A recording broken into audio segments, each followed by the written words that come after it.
अस्सलाम वालेकुम idea students. आज का जो हमारा टॉपिक है क्लास 8 का है अलजेब्रिक एक्सप्रेशंस एंड आइडेंटिटीज। वैसे तो ये कल का ही टॉपिक है बट इसमें कुछ चीजें जो है वो रह गई थी डिफाइन करना है, तो आज हम उन चीजों को डिफाइन कर देते हैं। जैसे कि आज हम डिफाइन करेंगे कि factors of an algebraic expressions होती क्या हैं, coefficients of an algebraic expressions होती क्या हैं, like terms and unlike terms होती क्या हैं, पॉलिनोमियल्स होते क्या हैं, then difference between polynomials and expressions. तो चलिए स्टार्ट कर देते हैं पहले ही पॉइंट से। फैक्टर्स होते क्या हैं, फैक्टर्स होते क्या हैं। फैक्टर्स को समझने से पहले मैं आपको एक एग्जांपल दे देता हूं। अगर मेरे पास कोई एक नंबर है,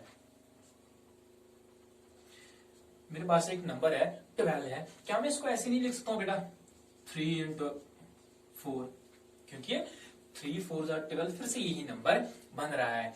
मैंने क्या लिखा 3 इंटू 4, तो फिर से यही नंबर बन रहा है। जब मैं दो क्वांटिटीज को आपस में मल्टीप्लाई कर दूं, दो क्वांटिटीज को आपस में मल्टीप्लाई कर दूं, तो वो मुझे वो सेम नंबर दे दे, सेम नंबर दे दे, वो क्वांटिटीज कहलाते हैं फैक्टर्स। वो क्वांटिटीज कहलाते हैं फैक्टर्स। तो यहाँ पे जो 12 के जो फैक्टर्स होंगे ना बेटा, वो होंगे एक तो 3 और दूसरा हो जाएगा 4। आई होप कि आप लोगों को समझ में आ चुका होगा कि फैक्टर्स क्या होते हैं। चलिए बात कर देते हैं अलजेब्रिक एक्सप्रेशन फैक्टर्स हम किनको कहते हैं। अलजेब्रिक एक्सप्रेशन फैक्टर्स हम किनको कहते हैं, या तो आप निशान ऐसे रख दो, कोई भी नंबर अगर दो क्वांटिटीज के प्रोडक्ट से बनता है, किसी भी दो नंबर के प्रोडक्ट से बन रहा है, देन वो दो नंबर्स जो होंगे वो उस नंबर के फैक्टर होते हैं। ठीक है, तो अब हम बात करते हैं कि अलजेब्रिक एक्सप्रेशन में हम फैक्टर्स किनको कहते हैं। तो मैं आपको एक एग्जांपल दे देता हूं। मैं यहाँ पे एक एक्सप्रेशन ले लेता हूं बेटा, जैसे 2x² plus x plus x. क्या मैं बेटा इसको मैं ऐसे नहीं लिख सकता हूं बेटा x into 2x plus 1, 2x plus 1। देखिए अगर मैं इस x को इनको दोबारा से मल्टीप्लाई कर दूं, जैसे x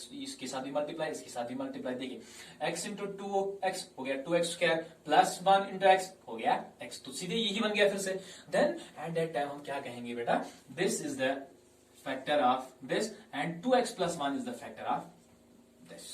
क्योंकि ये जो है इसको मैंने कन्वर्ट कर दिया, इसको मैंने लिखा है किसमें, प्रोडक्ट फॉर्म में। किसमें लिखा है, प्रोडक्ट। मैंने अभी भी कहा था आपको, अगर हम किसी भी दो नंबर को आपस में मल्टीप्लाई कर देते हैं, देन वो हमें वही नंबर दे देता है। अगर मेरे पास कोई नंबर है, मैं उसको प्रोडक्ट फॉर्म में लिख देता हूं, देन उन दो नंबर्स को अगर मैं आपस में मल्टीप्लाई कर देता हूं तो मुझे सेम वही नंबर मिल जाता है। देन वो दो नंबर्स क्या होते हैं, उसके फैक्टर्स होते हैं। इसी तरह से यहाँ पे एक एक्सप्रेशन थी, मैंने उसको किस में लिखा था, प्रोडक्ट फॉर्म में, प्रोडक्ट फॉर्म में। देन मैंने कहा है this is the factor of this and this is the factor of this. इसी तरह से अगर आपको पूछे जाएगा कि टर्म्स के फैक्टर बता दो, किसी भी एक्सप्रेशन में अगर आपको किसी भी टर्म का फैक्टर बोला जाएगा बताने के लिए, तो आप क्या लिखोगे। जैसा कि मेरे पास कोई एक्सप्रेशन है 4x² प्लस 2x प्लस 1, अगर आपसे पूछा जाएगा कि इस टर्म के फैक्टर्स क्या है, इस टर्म के फैक्टर्स क्या है, देन इस टर्म के जो फैक्टर्स होंगे ना वो होंगे 4 इंटू एक्स इंटू एक्स। इस टर्म के जो फैक्टर्स होंगे ना 2 इंटू एक्स प्लस 1। क्यों होंगे, क्योंकि ये बेटा ये जो टर्म है ना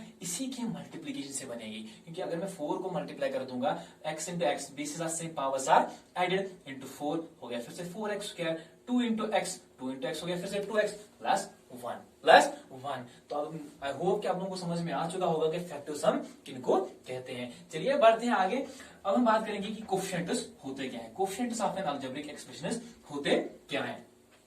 coefficients of an algebraic expressions वो नंबर्स होते हैं, वो नंबर्स और कॉन्स्टेंट्स आप उनको बोल सकते हो जो वेरिएबल से पहले हो, जो वेरिएबल से पहले हो। फॉर एग्जांपल अगर मेरे पास एक एक्सप्रेशन है x² plus 4x plus 1, 4x plus 1। मैंने अभी आपसे क्या कहा था, मैंने कहा था कि कोएफिशिएंट्स वो नंबर्स और वो कॉन्स्टेंट्स होते हैं जो वेरिएबल से पहले होते हैं, जो वेरिएबल से पहले प्रेजेंट होते हैं इन एन अलजेब्रिक एक्सप्रेशन में। देखिए ये भी वेरिएबल है, ये भी वेरिएबल है। अब इनके आगे जो नंबर्स होंगे, इनके आगे जो भी नंबर्स होंगे या जो भी कॉन्स्टेंट्स होंगे वो कहलाएंगे coefficients of an expression of this expression. इस एक्सप्रेशन की वो क्या कहलाएंगे, कोएफिशिएंट्स। यानी कि इस एक्सप्रेशन की जो कोएफिशिएंट्स होंगे ना वो होंगे 6 एंड 4। एक और एग्जांपल मैं आपको दे देता हूं जो आपको समझना बहुत ही जरूरी है। अगर मेरे पास एक x² plus x² minus x plus 1 एक एक्सप्रेशन है, एक एक्सप्रेशन है, इसकी भी आपको क्या बताने होंगे, कोएफिशिएंट्स बताने होंगे। आप बोलोगे कि सर इसके आगे तो कोई नंबर है ही नहीं, तो इसके कोएफिशिएंट्स क्या होंगे, इसके कोएफिशिएंट्स क्या होंगे। देखिए बेटा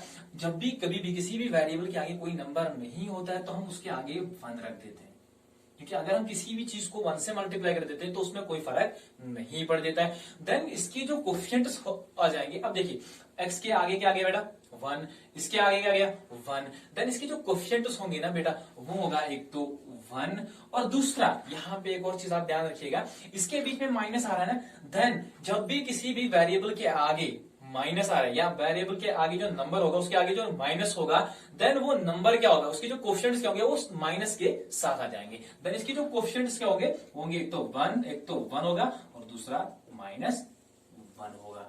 आई होप कि आप लोगों को समझ में आ चुका होगा कि कोफिशिएंट सम किनको कहते हैं। मैं दोबारा बता दूंगा कि कोफिशिएंट सम उन नंबर्स को कहते हैं और कांस्टेंट्स को कहते हैं जो वेरिएबल से पहले हो, जो वेरिएबल से पहले आते हो। उसके बाद हम बात करेंगे like and unlike terms.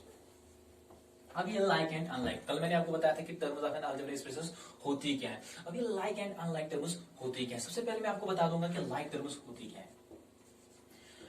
Like terms हम उनको कहते हैं जिनके वेरिएबल फैक्टर जो होंगे वो सेम होंगे। मैंने अभी भी आपको बताया था कि फैक्टर्स क्या होते हैं, जैसे अगर मैंने आपके पास अभी लिखा था दिस इज एन एक्सप्रेशन, इसके फैक्टर्स क्या होंगे 4 into x, इसको हम कहते हैं वेरिएबल फैक्टर, इसको हम बोलते हैं न्यूमेरिकल फैक्टर। इसी तरह से लाइक टर्म में जो वेरिएबल फैक्टर होता है वो सेम होता है। फॉर एग्जाम्पल अगर मेरे पास दो एक्सप्रेशन है जैसे कि 4x एंड 7x है, क्या ये लाइक टर्म्स है? बिल्कुल ये लाइक टर्म्स है, क्योंकि इनके जो वेरिएबल फैक्टर जो आ रहे हैं ना दोनों टर्म्स में, दोनों एक्सप्रेशन में, एक तो ये सिंगल टर्म है, एक्सप्रेशन तो है बट सिंगल टर्म एक्सप्रेशन है, टर्म भी आप इसको बोल सकते हो, बट इनको हम लाइक टर्म्स क्यों कहते हैं? क्योंकि यहाँ पे जो इनका जो वेरिएबल फैक्टर जो आ रहा है ना वो बिल्कुल सेम आ रहा है, यहां पर भी x आ रहा है, यहां पर भी x आ रहा है, भले ही इसके न्यूमेरिकल फैक्टर कुछ भी आ जाए, कुछ भी हो, तब भी आप इनको क्या कहोगे? इनको आप कहोगे लाइक टर्म्स। इसी तरह से अगर मेरे पास लाइक टर्म्स हम किनको कहते हैं, अगर मेरे पास 4x² एंड 10x² होगा, 10x² होगा, दोनों में वेरिएबल फैक्टर जो है वो बेटा बिल्कुल सेम है, इनको हम क्या कहेंगे बेटा? इनको भी हम क्या कहेंगे? Like terms. समझ में आ रहा है? इसके बाद हम बात करेंगे कि अनलाइक टर्म्स होती क्या है। अनलाइक टर्म्स हम उनको कहते हैं जिनके वेरिएबल फैक्टर जो है वो डिफरेंट होते हैं, फॉर एग्जाम्पल अनलाइक टर्म्स हम उनको कहते हैं, फॉर एग्जाम्पल अगर आपके पास 4xy होगा और एक टर्म यानी कि 7z होगा, देखिए भले ही इसमें y एंड y कॉमन क्यों ना हो, बट यहां पर x है, यहां पर z है, देन इसके जो वेरिएबल फैक्टर जो है ना वो डिफरेंट आ रहे हैं, इन्हीं को हम क्या कहते हैं बेटा? Unlike terms. उसके बाद अगर हम बात करेंगे कि पॉलिनॉमियल्स होते क्या है, तो बेटा पॉलिनॉमियल्स भी एक्सप्रेशन ही होती है, जैसे मैंने अभी तक एक्सप्रेशन आपको समझाया था, बट पॉलिनॉमियल्स में क्या होता है? फॉर एग्जाम्पल अगर मैं एक एक्सप्रेशन ले लूंगा, मैं उसको पॉलिनॉमियल क्यों कहूंगा?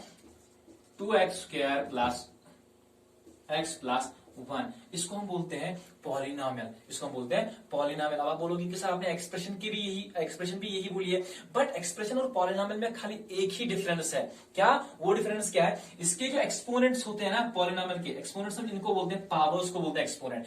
ये जो होते हैं ना इसके एक्सपोनेंट ये पॉजिटिव होते हैं, इसके हर एक वेरिएबल का जो एक्सपोनेंट होता है ना पॉलिनॉमियल में वो क्या होता है? नॉन नेगेटिव इंटीग्रल एक्सपोनेंट होता है, यानी कि ये हमेशा पॉजिटिव ही होता है। ठीक है, इन एक्सप्रेशन में क्या होता है बेटा? कभी भी उसका वेरिएबल का जो एक्सपोनेंट है वो नेगेटिव हो सकता है। There is only difference between polynomial and expression. I hope कि आप लोगों को समझ में आ चुका होगा कि पॉलिनॉमियल हम किनको कहते हैं। पॉलिनॉमियल भी एक एक्सप्रेशन ही है, बट इसमें क्या होता है? नॉन नेगेटिव इंटीग्रल एक्सपोनेंट्स हो रहे हैं, इसमें भी वेरिएबल्स इन्वॉल्व होते हैं, बट वेरिएबल्स का जो एक्सपोनेंट होता है वो नॉन नेगेटिव होता है।